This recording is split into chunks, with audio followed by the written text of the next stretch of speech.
வணக்கம் நேயர்களே. வெற்றி படிக்கட்டு வெற்றியைத்தான் தரும். பகவத்கீதையிலே சொல்லுவார்கள், கடமையை செய், பலனை எதிர்பார்க்காதே என்று. ஆனால் இப்பொழுதுள்ளவர்களெல்லாம் கடமையை செய்துவிட்டேன், கூலியை கொடு என்று கேட்கின்ற ஒரு நிலைதான் இருக்கிறது. ஆனால் இயற்கையே எப்படி இருக்கிறது பாருங்கள். நாம் சுவாசிக்கிறோம், ஆக்சிஜனை உள்ளே இழுக்கிறோம். ஆக்சிஜனை உள்ளே எடுத்து உள்ளே இருக்கின்ற கார்பன் டை ஆக்சைடை, மோசமான காற்றை வெளியே அனுப்புகிறோம். அது இயற்கையின் படைப்பு. நாம் ஆக்சிஜனை உள்ளிழுக்கிறோமே, சுவாசிக்கிறோமே, கார்பன் டை ஆக்சைடு வெளியே வருமா என்று நாம் கேட்பதில்லை. அது ஒரு கடவுளின் படைப்பு. அது இயற்கையாகவே தன் கடமையை செய்கிறது. அதை போலத்தான் ஒரு முறை விஸ்வாமித்திர முனிவரிடம் ராமர் லக்குவர் அந்த காவலுக்கு இருந்து வெற்றியாளனாக நாடு திரும்புகின்ற பொழுது ஒரு ஓடத்தில் ஏறினார்கள்.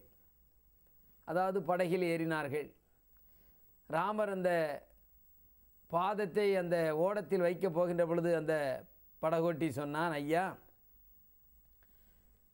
கங்கையிலே காலை கழுவிவிட்டு வாருங்கள் என்று சொன்னான். உடனே ராமருக்கு ஆச்சரியம்.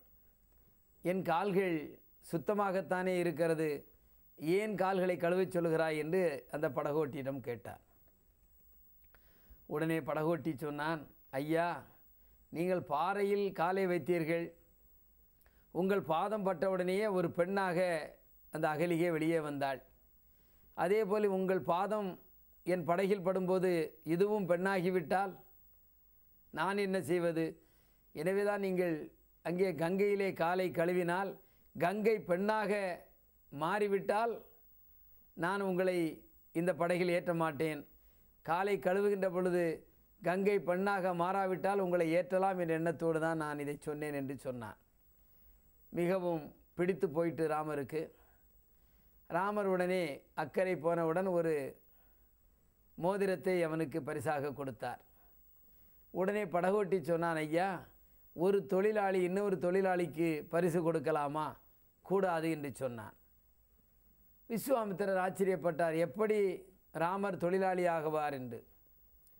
உடனே அந்த படகோட்டி சொன்னான், வாழ்க்கை என்னும் அந்த கடலில் ராமர் என்ற பாதங்கள் இந்த மக்களை அக்கறைக்கு, மோட்சம் என்ற அக்கறைக்கு தாங்கி செல்லுகின்றன. ராமர் தான் மக்களை எல்லாம் வாழ்க்கை கடலிலே இருந்து மீட்டு அக்கறை என்ற மோட்சத்துக்கு அழைத்து செல்லுகின்றார். எப்படி நான் ஒரு கரையிலிருந்து இன்னொரு கரைக்கு நான் மக்களை ஏற்றி செல்கிறோனோ அதே போல தான் என் கடவுள் ராமனும் செய்கிறார். எனவே இரண்டு பேரும் தொழிலாளி தானே என்று சாதுரியமாக சொன்னான். விஸ்வாமித்திரருக்கு மிக்க ஆச்சரியமாக இருந்தது. எனவே அந்த படகோட்டி மீண்டும் சொன்னான், ராமா, நான் கடமையை செய்கிறேன், எனக்கு கொடுக்க வேண்டியதை நீ கொடு. ஒவ்வொரு மனிதனும் தன் கடமையை செய்தால் அவனுக்குரிய பலன் நிச்சயமாக கிடைக்கும் என்ற நம்பிக்கை வர வேண்டும் என்று சொன்னான். பகவத்கீதையை அந்த கருத்தை எவ்வளவு இயற்கையாக சொன்னார். நாம் சுவாசிக்கின்ற ஆக்சிஜன் உள்ளே செல்கின்ற பொழுது வெளியே கார்பன் டை ஆக்சைடாக வருகிறது என்பதெல்லாம் ஒரு சாதாரண ஒரு விஷயம். அது இயற்கையாக கடவுளே படைத்திருக்கின்றார். எனவே வாழ்க்கையிலே நாம் கடமைகளை செய்து கொண்டே இருக்க வேண்டும். நமக்கு கடவுள் கொடுத்த இந்த கட்டளை இந்த செயலை செய்ய வேண்டும் என்பது. எனவே இந்த செயலை நாம் தொடர்ந்து செய்தால் நமக்கு நிச்சயம் கடவுள் பலன் கொடுப்பார் என்ற நோக்கத்தோடு நாம் செயல்பட வேண்டும். அந்த படகோட்டியின் கருத்து விஸ்வாமித்திரரை ஆச்சரியத்தில் ஆழ்த்தியது. முனிவர் என்பவர் உங்களுக்கு தெரியும். அந்த கருத்து மட்டுமல்ல, கல்வியிலும் சிறந்தவர். அந்த விஸ்வாமித்திரரே பாராட்டுகின்ற அளவுக்கு அந்த படகோட்டி செய்தான். அதன் அடிப்படையே கடமையை செய், பலனை எதிர்பாராதே என்று தான். எனவே வாழ்க்கையில் நாம் வெற்றியாளராக மாற வேண்டும் என்று சொன்னால் குறிக்கோளை வகுத்து கொண்டு அந்த பலன் வருகின்ற அளவிற்கு நாம் பணியாற்றி கொண்டே இருக்க வேண்டும். பணியை குறைத்தால் பலன் கிடைக்காது.